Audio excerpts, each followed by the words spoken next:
টাঙ্গাইলের কালিহাতীতে রড বোঝাই ট্রাক উল্টে খাদে পড়ে ১৫ জন নিহত হয়েছেন, আহত হয়েছেন বেশ কয়েকজন। চালক ঘুমিয়ে পড়ায় এই দুর্ঘটনা ঘটেছে বলে যাত্রীদের অভিযোগ।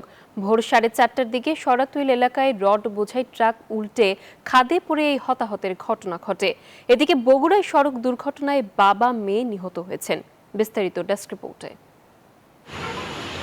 পরিবারের সঙ্গে ঈদের আনন্দ ভাগাভাগি করতেই বাড়ি যাচ্ছিল এসব শ্রমিকরা, তবে মুহূর্তেই যেন ঈদ আনন্দ বিষাদে রূপ নিল।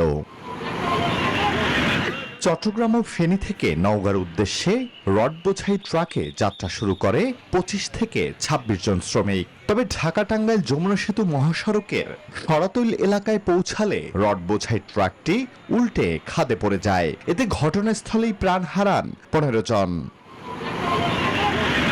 যাত্রীদের অভিযোগ, চালক ঘুমিয়ে পড়ায় এই দুর্ঘটনা ঘটেছে।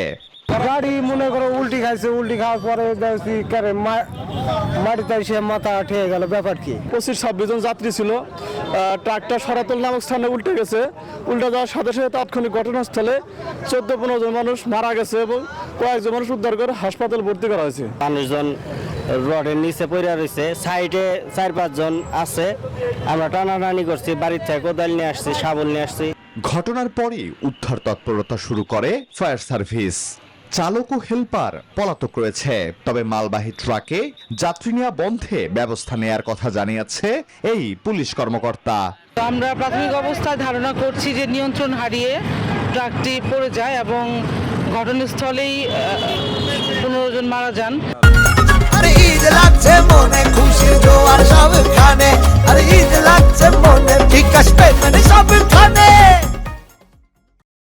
এদিকে বগুড়ার ঢাকা রংপুর মহাসড়কের বনানী এলাকায় সড়ক দুর্ঘটনায় বাবা ও মেয়ে নিহত হয়েছেন। দুর্ঘটনায় আহত আয়েশা বেগমকে হাসপাতালে ভর্তি করা হয়েছে। Desk report, news 24।